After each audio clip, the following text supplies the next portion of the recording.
ahead and begin with a gratitude prayer because it's that time of the year. And I've heard somebody wrote a book called Grateful, and I thought it'd be nice to sort of honor that book.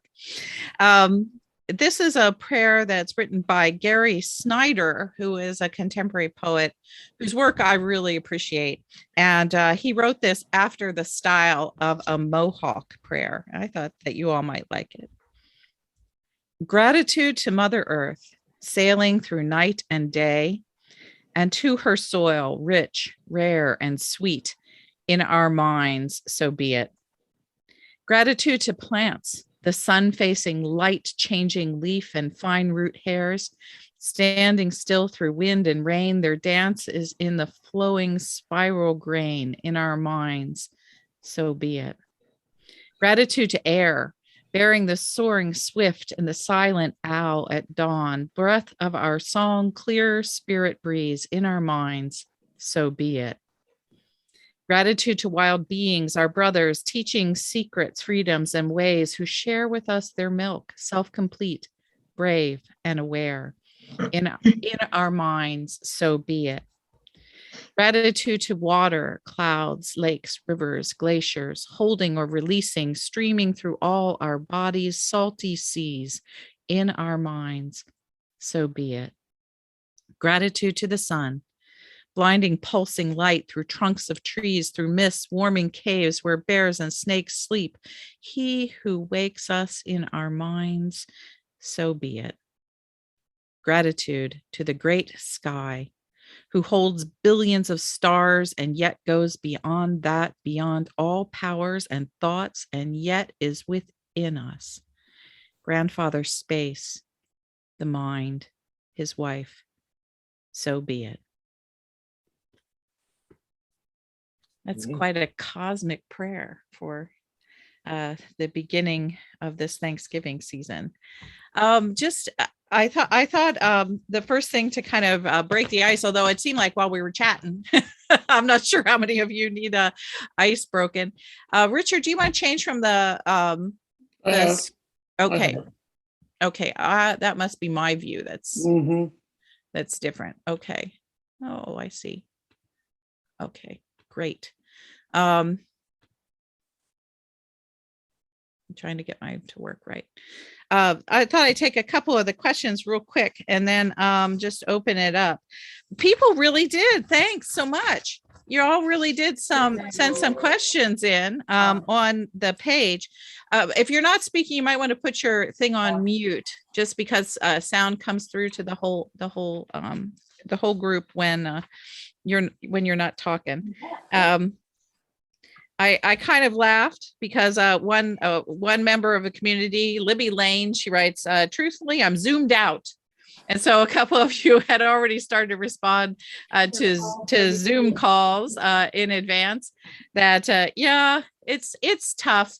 But as was already stated from our friend in Victoria, British Columbia, it was Wendy, right, Wendy? Thumbs up. Yep.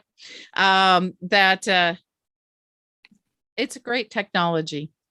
And if we weren't all so sort of worn out from the pandemic, we'd be sitting here thinking, what a miracle. We can all be in the same quote unquote room and see each other. And it really is a miracle. And I'm grateful to Libby. She says, keep writing. So I felt very encouraged by her comment. A couple of them that I wanted to sort of pull out at the very beginning was Anne Marie says, Diana, your work is very encouraging. My questions are for those of us caught in traditional ways of thinking within the church. What is it that we most need to let go of? I've been practicing contemplative prayer for a while, and it's helped me expand my life. My thought is that silent prayer is necessary if we are to grow. Would you agree? And then she says, I'm enjoying Walter Brueggemann's book, Finally Comes the Poet, at this moment. And it made me think we need to hear of a yearning God in our churches. Thank you. Anne Marie, are you on? I'm not sure. Richard, do you see Anne Marie? Is she on? Or did she just leave a question? Okay, she left this question. You know, I was really kind of taken by this remark, and part of it is I think that y'all figured out that I like poetry a lot. I never used to. And in recent years, it's just sort of meant a lot more to me to be able to listen to the words of poets pointing towards truths that are hard to get words around. And so I have not read the book Finally Comes the Poet by Walter Brueggemann, and I appreciated Anne Marie pointing me towards that, so I'm looking forward to reading it myself. But her major question is, what is it we need to most let go of for those of us who care about church? And one of the things that I've been thinking about is that we need to let go of the conventional ways that we measure success, I think, in churches. Some of the data is starting to come in about what post-pandemic realities might be like, and that people are not probably going to come back to church in the same numbers that they went before the pandemic. And basically, I think that we have been so stuck on measuring bodies and buildings as metrics to success, in the numbers of baptisms or the numbers of people who give, that we often forget that poetic piece. We often forget the deeper realities of how folks connect with God and how to figure out what this kind of community means and speaking to our spiritual yearnings. So that's my sort of quick answer to Anne Marie is I think that she may have answered her own question. In pointing out poetry, she also points out that fact that we have no idea how to measure the poetic, the ineffable, the longing dimensions of faith. And so maybe we need to let go of numbers and figure out ways of imagining how the Spirit is moving among us, and to be able to tell stories about that and trust that that's what faith community is about. Joan asked what the name of Brueggemann's book is. It's one I hadn't heard of. It's a book called Finally Comes the Poet. She said, if that's one that people know, it escaped me. But then how many books has Walter Brueggemann written? It's kind of my goal in life is to have a shelf half as big as Walter Brueggemann's shelf with books that I've written. He's an extraordinary writer. So I really like that question. I think that kind of gets us into a really great place for Advent too, is that, the Advent story is about the unanticipated showing up of God, is that people expected the Messiah to be one thing, but the embodiment of God, the Messiah, happens differently. And so that's kind of a question that's in the spirit of Advent. And then let's see, before I open it up, there's a lot of questions here. I'll sprinkle them through as we open everything up. This one also really hit me. Susan Carey apparently watched me in a conversation with Frank Schaeffer that I did a few months ago on his podcast, where he had me on talking about freeing Jesus. And I was really happy for that. Frank Schaeffer and I, we're actually in real life friends. We've done some things together, and I really like him. And he's so edgy on social media, and he's so blunt, and he says exactly what he thinks in all these different public forums. And to know Frank is to know that he is one of the kindest, most soft-hearted people in this business. He is a wonderful human being, and he's actually very gracious and really quite gentle. He's written a book about love and children recently, and that is so much into his personal vibe. I recommend anything he does along those lines. But so anyway, Susan heard me in a conversation with Frank a little bit ago, and I said in that conversation that I was leaning into process theology, and she didn't know what process theology was. And at that point, I went, "Uh-oh, me bad," because process theology is one of those things that folks who are more technically trained, we kind of throw out jargon and we assume people know what we're talking about. And that's not always the case. And so in this case, I was the one who made the mistake, and I should have explained that a little bit more. Process theology is a form of theological sort of reflection that's really developed in the last century, beginning really kind of right before World War II, with some different philosophers and theologians who were rebelling against the idea that God is static. And so the emphasis in process theology is about becoming, that God is not just all those omni words, omnipotent, omniscient, omnipresent, all those words that indicate a God that is finished, complete being that lives someplace else in the universe, and that our job is to understand this God. The best sort of hymn that kind of gets at this vision of God is immortal, invisible, God only wise, in light inaccessible, hid from our eyes, which is a hymn that's great. And it's kind of the Welsh national anthem. But at the same time, it's also depicting a God that is quite removed in some ways from us and sort of so far outside of our experience that it's hard to understand. And so as science and philosophy changed in the early part of the 20th century, a lot of people began questioning the idea that God was static, and instead suggested that God has feelings, that God is that God grows, that God continues to create, that God is becoming in the same way that other things are becoming.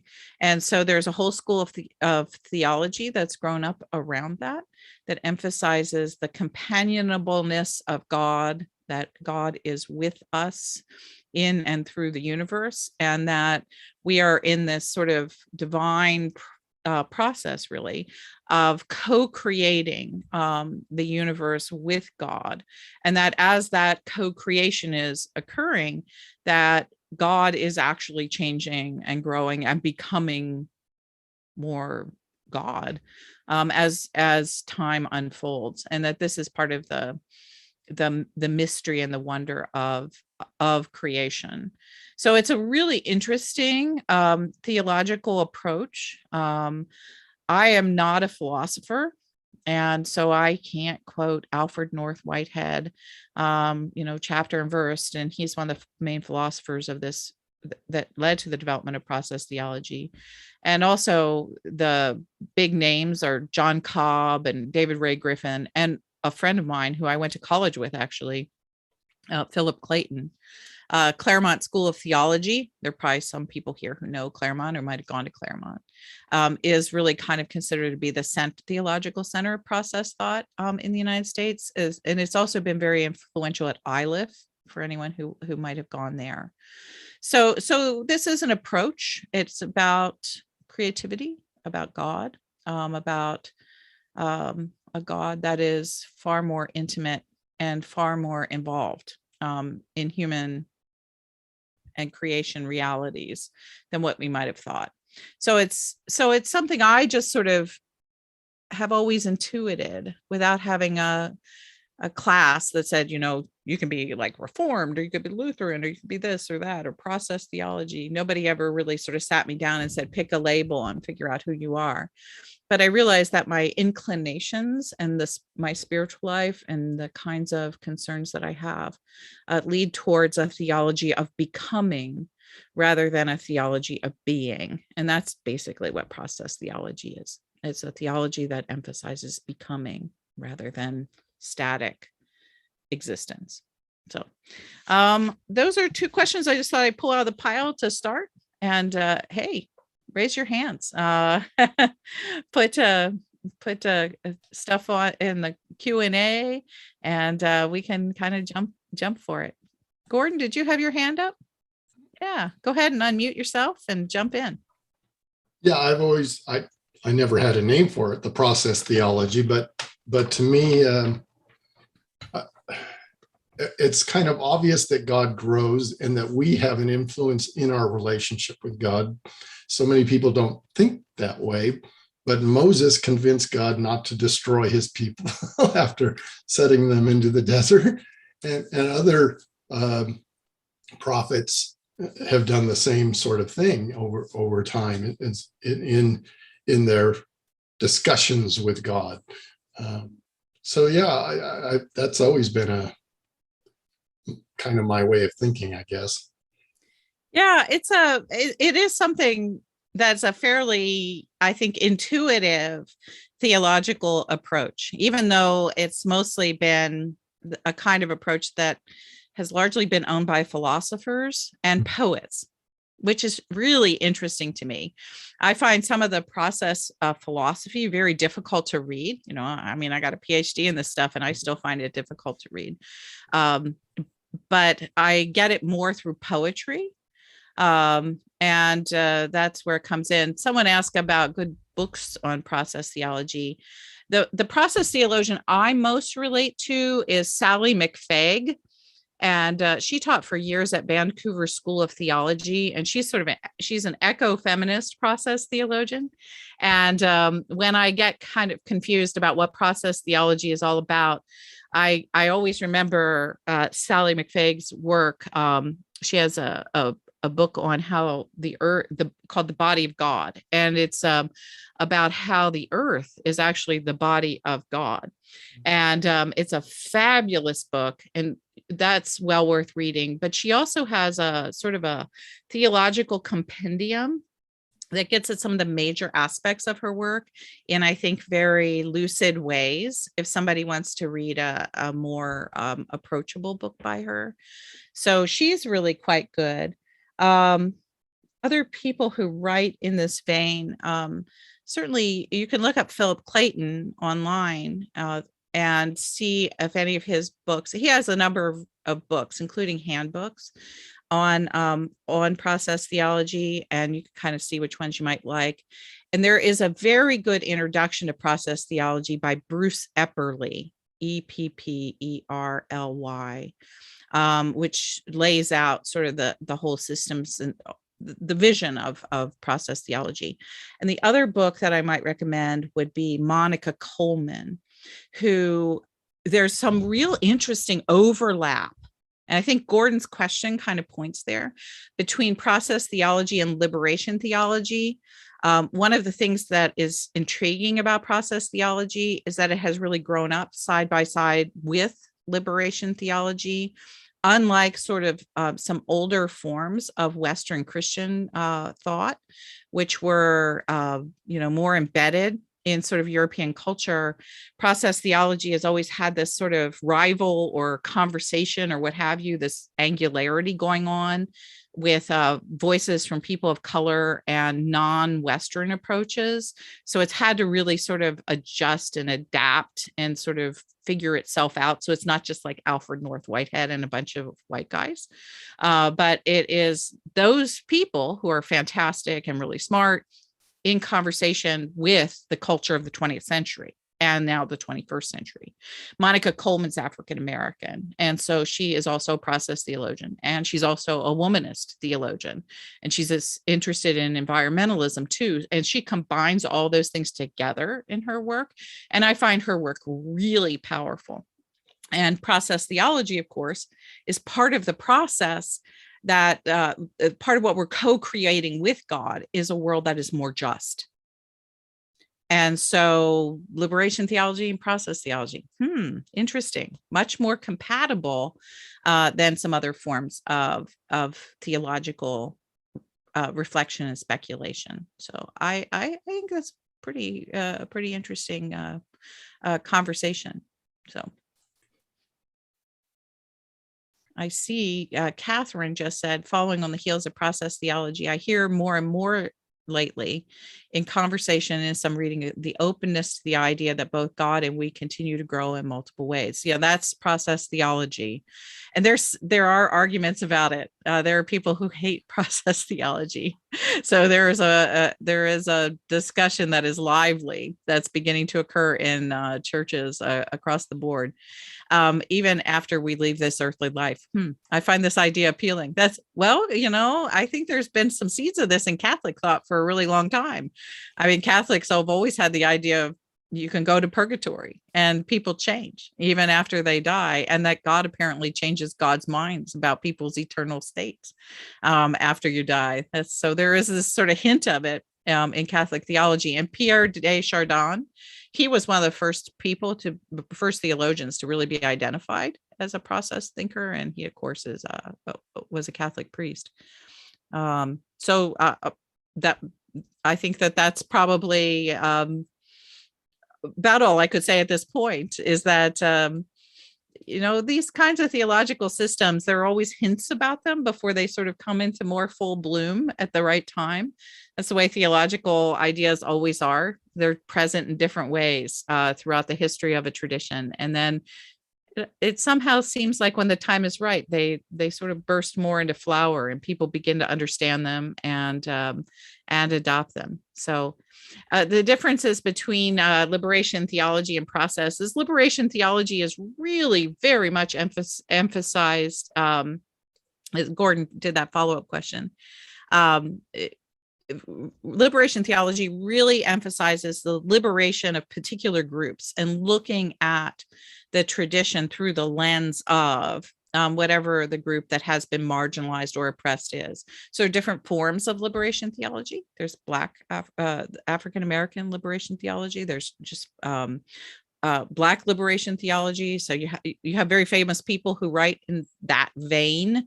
You have James Cone is probably the most well-known in terms of Black liberation theology.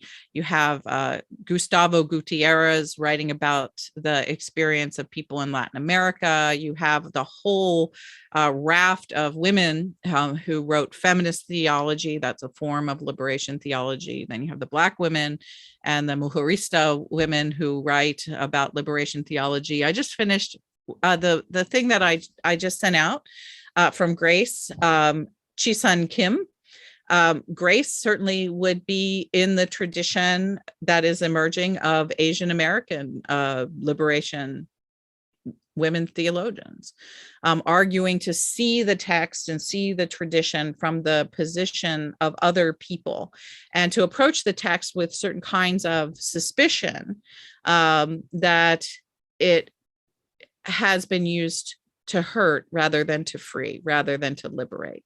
And so all those different liberation theologies, that's what they emphasize. They emphasize moving into sort of a new place in a circle of voices, so that you can see that that Christianity actually does set people free by its multiplicities. That approaching the text as from all these different perspectives, there's a unique voice and a unique perspective and unique stories that need to be told in order for the whole of the church to be liberated through the work of Christ. And so that's what liberation theology is. But process theology is about co-creating a universe with God. So you can see how those kind of cross over. Liberation is emphasizing freedom from oppression, and process is arguing that God's presence, God's work, the reality of God's dream is not fully known, and that the more we participate in it, we create it with God, and that God's being is enlarged in that sense. And so they kind of work together, and there's a lot of really interesting people who are trying to do that conversation together. So Gay asks, where do you put John Shelby Spong in this? I'm not sure where Jack would go in this conversation. I think Jack's kind of a classic Protestant liberal, very interested in sort of texts. Maybe in a sense, Jack Spong was always trying to liberate the church from its own self. A different kind of liberation. So I'm immensely grateful to him. And I need to point everyone to the comments. Tom rightly points out that Tom Donaldson from Lubbock, Texas, points out that Thomas J. Ord, Open and Relational Theology. How could I have forgotten Tom Ord's work? His stuff is really good, and Tom Ord has a great website, and he does a lot of online conferences and has some stuff on Facebook, all kinds of things. That if you're interested in this, I think he's a great place to follow. He's a great follow as well. So yeah, wow, surprising conversation. I when I saw that, I thought, this is something that people really do need to understand a little better. And I have recently, in the last couple of years, understood my work as to sort of writing towards process theology, not in a sort of overt way, but as in a way that shows that process theology is a lived spirituality in the world, and that it's not just, some arcane thing that people are working on in seminary classrooms or in big universities, but that there's a sort of a natural flow to the spiritual elements of this vision of God. And so I think that my work is very in tune with process theology. And I feel really fortunate that there are a number of pretty, I think, important names in the field, like Phil Clayton. If I said Phil and I are old friends, and we went to college together. And so he teaches at Claremont. He came up to me a couple of years ago and said, Diana, when did you become a process theologian? And I said, I didn't know I had. But nevertheless, I'm really happy for the compliment. And then he started pointing out to me, how my work really went in that direction on a sort of Barnes and Noble level. And I thought, wow, that's fantastic.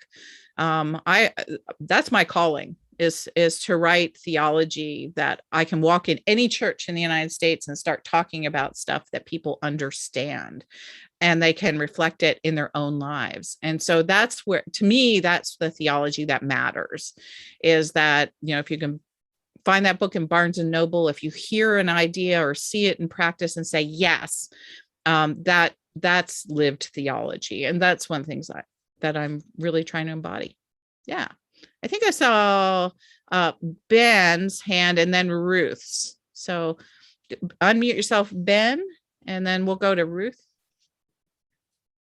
Ben in Bozeman, Montana, who is also a friend of mine. Hi, Diana. I was just going to type in the chat that our friend Marianne Borg on her first Saturdays has been talking to Jack Caputo directly. And she's actually been explaining process over the last few months in some pretty, in terms that I think your audience would understand really well, and I did. Mm-hmm. So if you're looking for a way to dive into it a little bit with her, and she explains things so carefully and so well, marcusjborg.org. Mm-hmm. And I think it's mostly free. So I just wanted to point that out, as I've seen her going down this same path with process and explaining it to our people. That's all. Oh, thank you. Yeah, it's good to see you, Ben. Thank you so much for that. Honestly, I had forgotten too about Marianne's work.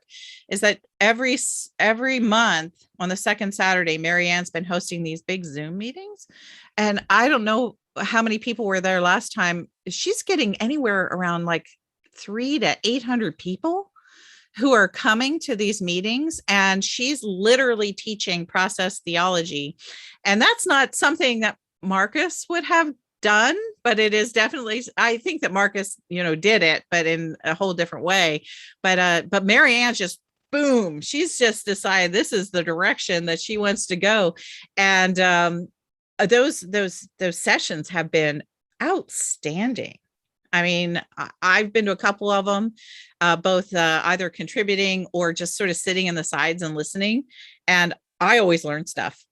There are things I had no idea about until I started listening to Marianne and her talking with Jack Caputo, who is another person in this sort of world, about words that had always confused me in process theology. And they do it in a way that's really natural and very smart, but also very accessible. So Ruth, I think it was Ruth who was next. Ruth, unmute yourself. Yes, Hi. I just missed that. How do you access her? What is the name of her way to access the Zoom? Yeah, her thing is hosted by the Marcus J. Borg Foundation. Okay. So if you just look up the Marcus Borg Foundation or Marcus J. Borg Foundation, you just Google that and go to their website. There's a whole bunch of stuff in there, and it'll tell you how to sign up. And she sends out those links religiously, so that people don't miss her sessions. Okay. I had another question. I was very struck by, couldn't stop thinking about your Sleepless in Virginia. Yeah. I forwarded, I'm in a book discussion on the book Cast, and I forwarded it to my group. I've been longing to talk to people about it because I feel it's very disturbing to me. And yet I relate to it as disturbing truth. And I forwarded it to my book discussion, and no one responded. You know, we were Huh. we were going to, yeah, because, and I didn't know if it offended African Americans in the group. It's like, I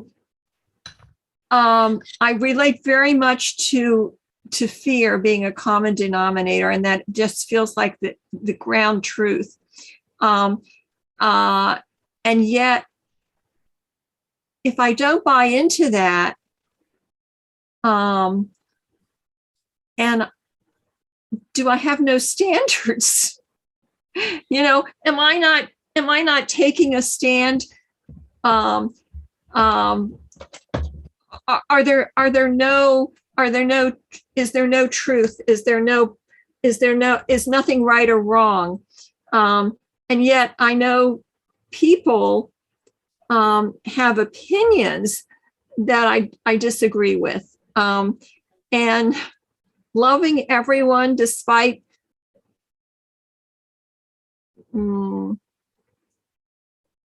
what they think, that is so challenging. So, I mean, that is what we are called to. But everyone is living out of fear. Yeah. So the both and, it's very hard to hold.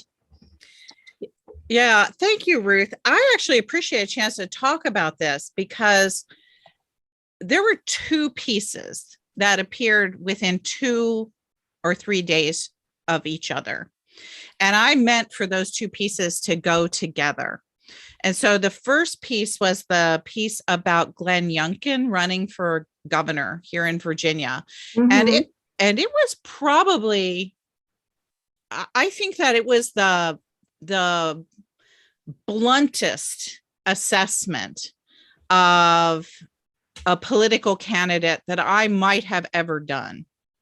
And certainly I had written about Trump, but usually the stuff that I wrote about Trump was one, I think, more sort of deeply personal. I mean, I just found him so distasteful, you know, and I wrote about that through the whole thing. And I certainly wasn't alone, you know, as a female Christian writer.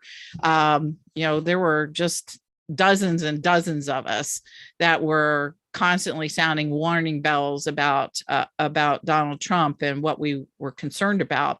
And so I have written stuff about political figures before, but this piece, I literally took an aspect of Glenn Youngkin's worldview and I said, this is what I'm worried about, and this is why. And I pulled out two parts of the worldview. One was the tendency of people who were in his sort of sphere of influence to hide sort of their deeper beliefs so that they seem palatable to a large sort of group that's not paying a whole lot of attention.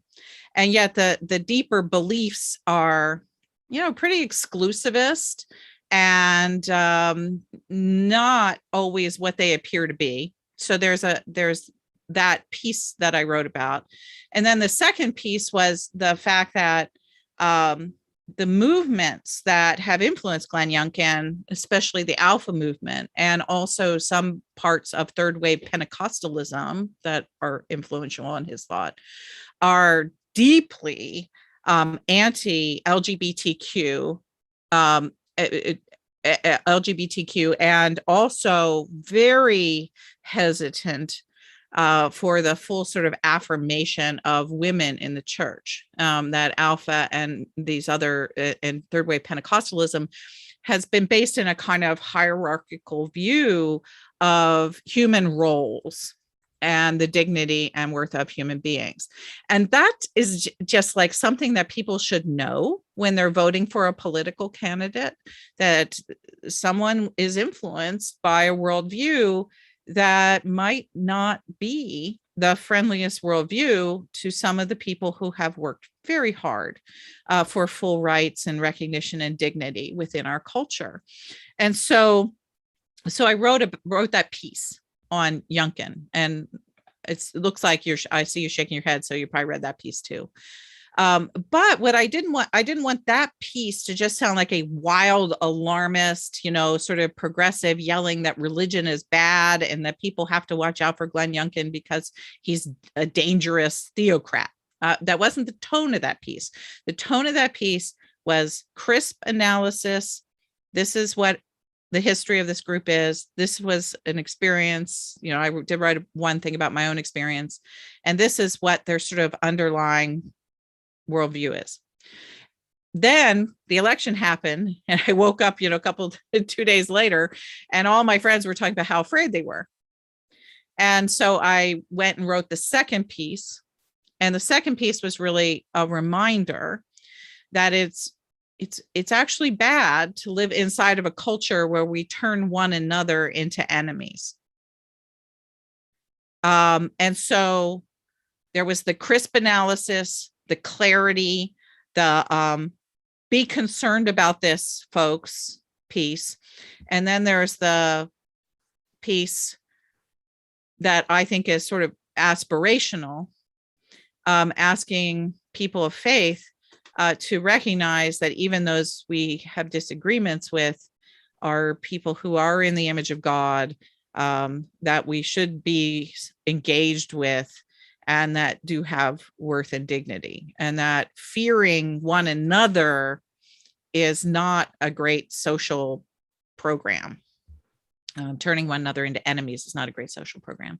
So I was really trying to hold both of those things together. And that has become, Ruth, you by talking about that second piece, Sleepless in Virginia, this is the heart really of my work right now.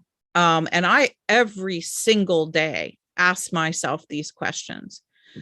Where is honesty, authenticity, integrity, appropriately calling people to see the world and all of its beauty and all of its dangers as in the most clear-headed fashion we possibly can right now. And at the very same time, to recognize everyone as a human being in the midst of it. And I think that's what the call is, at least for people. I certainly feel that call as a writer, as a public figure, as a person who's trying to give voice to Christianity. I do not want to be on Twitter every single day and be a jerk. And you can be.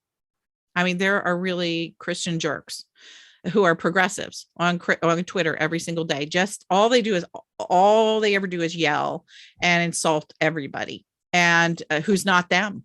And they're stirring up fear. And some of those people are my friends, and I've tried to talk to some of them about it. And I worry, I can't be contributing to that. But I can be contributing to honesty, honest analysis, period. I will call it like I see it, but I don't want to name call. Yeah. And that's the best I can tell you, is that's what I'm trying to do too. And it's really, really hard because I wake up scared some days, many days. I was just yelling at the TV at Kevin McCarthy, who was on. I see some fingers doing this, and I tweeted a couple of tweets about Kevin McCarthy before I came on this. But what I'm really trying to be careful about, if you go and you look at those tweets, I didn't actually call Kevin McCarthy a name. I said Kevin McCarthy right now is embodying the very definition of political hack. Now, that's not saying he is a political hack. No, I didn't say he was I didn't say he embodied it. I say he was demonstrating it. And so what I was trying to do is point out something that I thought that was truthful, is that he was saying things that he clearly doesn't believe. And he was sort of putting them out to appeal to his base. And that's what we consider to be political hackery, is that you're being inauthentic in order to get votes or money or what have you. So I said he was demonstrating that. And that's different than actually calling somebody a hack or saying, hey, Kevin, you're a liar. That to me, there's some line right in there. And we live in such a difficult time. I think that as people of faith, we got to figure out those lines and just kind of walk them as well as we can, because that's about both preaching, prophetic ministry, and it's about love, and it's about pastoral ministry. It's about somehow bringing both of those together. And I think that it's more than just clergy that are called to that. I think that all of us have prophetic and pastoral callings right now, and I'm trying to figure that out as a writer. And I've made big mistakes on both sides of that all the way along my career. I'm 62 now. I'm tired of making quite so many mistakes, and I'm trying to figure out how to do it better in the public square. So that's where I am with that, and it matters to me. So you hit a real hot button in my own heart. Okay, do we have anybody else who wants to talk? Jeff Jones, I saw your hand next. Yeah.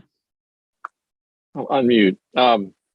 Very interesting conversation, and I'm wanting to follow up with if the process theology also reflects an incarnational theology, where we identify that the work of God is with and among us and going through the kinds of things that we go through, the Advent season, that God is here, the surprise of it not fitting what some of the expectations were about his arrival. Related to this recent conversation about Sleepless in Virginia, how is the body of Christ? I know the church has a variety of differences, etc., but how are we going into this new era beyond the pandemic going to be able to contribute to a renewing of the right attitude to help people in spite of differences? What can we do and I guess this is partially an institutional question, but if the body of Christ is going to bring goodness and hope and renewal of disciple making so that we're more Christ-like in our attitudes about a lot of things, what can we do to create that kind of person who can transform, process, incarnate the Spirit of God, nurture and encourage each other to be more sensitive, understanding, more deeply grounded in a faith that recognizes what God is doing in the midst of all this? And how do we as a community of faith contribute to helping people deal with those issues in a way that moves us beyond the Sunday morning at 11, which used to be the holy sacred hour, but that doesn't work anymore. I started in ministry nearly 50 years ago, and 11 o'clock was how soon the farmers could get to the church after milking the cows. That's why it was 11.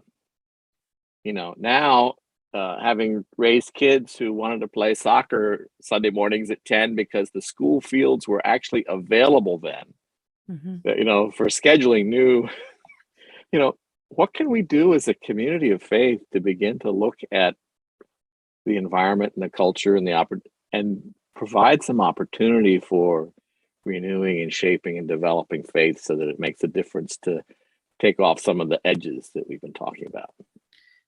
Enough preaching, your turn. Yeah. I saw your question on the website too, and one of the things that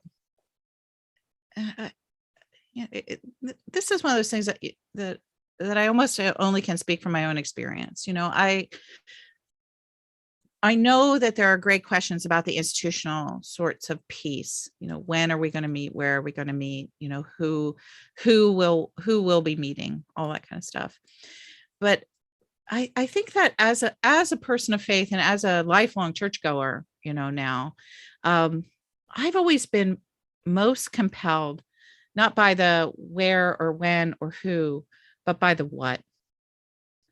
And part of the reason I've gotten to this place that I was, just explaining about trying to hold these two things together, truthfulness, being really truthful. We have to be utterly truthful in this moment. There is so much danger that is around us from so many different directions. And we have to tell true stories about that. We have to be alert to that. And at the same time, there's a need to be completely pastoral too. We have to recognize the dignity of everyone, et cetera. Well, where did that come from? Well, that comes from the what. That comes from the what of being engaged with these stories and with people like you, with friends like you all that are here. I mean, I'm seeing different faces of people I actually know in real life, including you, Jeff. And so to me, the secondary questions are the how, what's, and where's, or the how, who's, and where's. But the primary question is the what. What are we going to be teaching people? And probably the most powerful experience I had during the pandemic, spiritually, was writing Freeing Jesus. And for those of you who have read this book, you'll understand it. And for those of you who haven't, I hope you'll at some point get a chance to read some of it at least. The three central chapters in that book, where I write about Jesus as Savior, Jesus as Lord, and Jesus as the way, are chapters about my own experience, mostly within evangelical religion. So there I am sitting during the pandemic, and I'm writing this memoir theology piece, memoir Christology, frankly, about Jesus, which is very process. And I realize as I'm writing how angry I was at myself forever. I mean, I was writing about being a teenager, accepting Jesus in my heart, embracing Jesus as my savior, going to this evangelical church called Scottsdale Bible Church. And as I sat in this office and wrote those pieces, I thought, why did I ever do that? I literally gave 20 years of my life to something I no longer believe, and something that hurt me, something that hurt other people, something that took me down roads that literally I had to undo damage that I did to myself. And so here I've been carrying around this anger, not at I externalized it to evangelicalism. But the anger was really, I was mad at myself for having believed something that I no longer believe.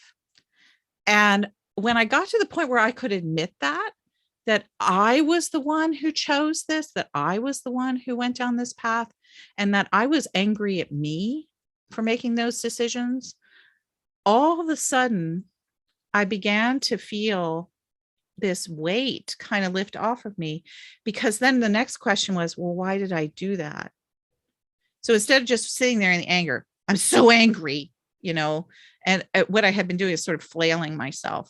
And when I got mad at evangelicals, I was really kind of being mad at myself, but I was directing it towards them. That's classic scapegoating behavior. And instead, I cooled down, because here I was in the pandemic and I'm writing a book. And I said, okay, why did I do that? And I thought back to these experiences of when I was 15 or 17 or 22 or what have you. And all of a sudden I began to see myself with new eyes. And I began to have real empathy with 15-year-old Diana, or 20-year-old Diana, or 27-year-old Diana. And I understood that I wasn't being stupid. I was just being young. I was just doing the best I could. And I all of a sudden I birthed empathy for myself. And when I birthed empathy for myself, I felt less mad at all these evangelicals over here that I had been mad at for so long. And I was just like, oh, I don't need to externalize that anger any longer. I've just dealt with it, told my story, forgave myself, and felt in the process of writing the book that I really moved on.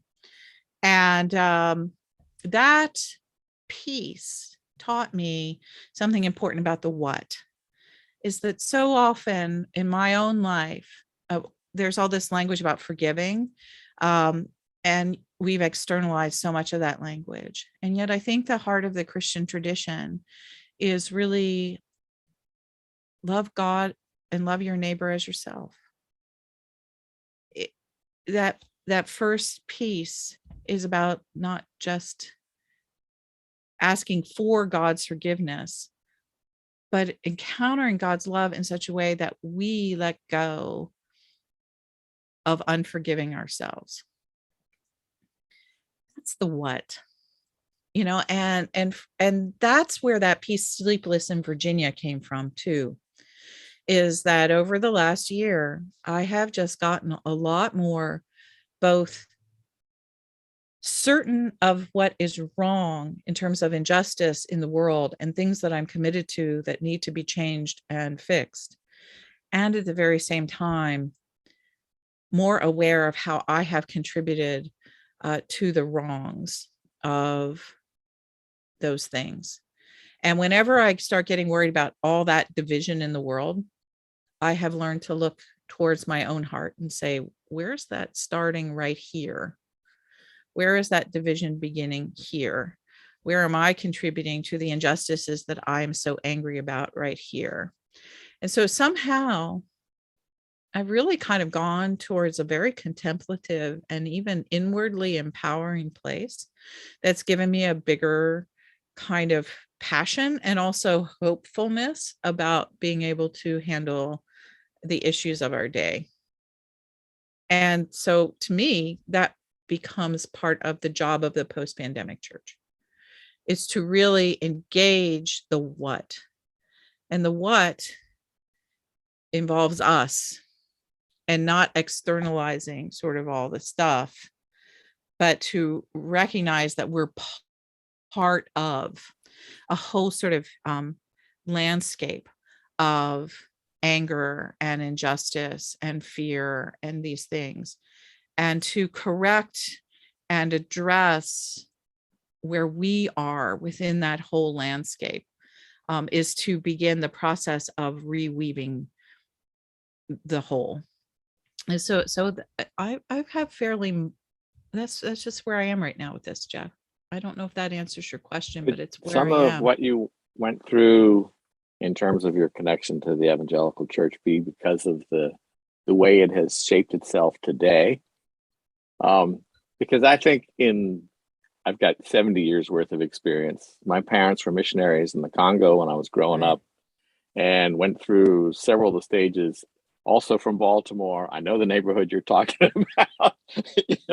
So there's some connection there. But I think we mature in our faith through a variety of stages.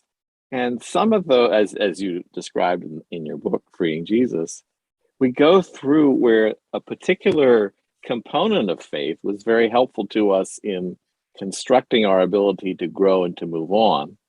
And then we find ourselves, gee, I'm really sorry that that's a part of my history, because look at what's happened to them.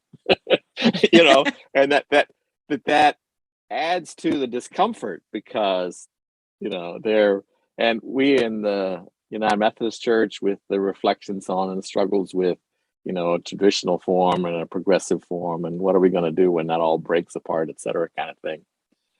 Wondering about the contributions that a more conservative dimension gave us, a stronger faith in Jesus, now that is maturing and processing in theology and incarnation to far more openness to what God is doing now, that we find ourselves that the label we had at certain points in our life no longer help us, or are, you know, we kind of want to hide that was true for us.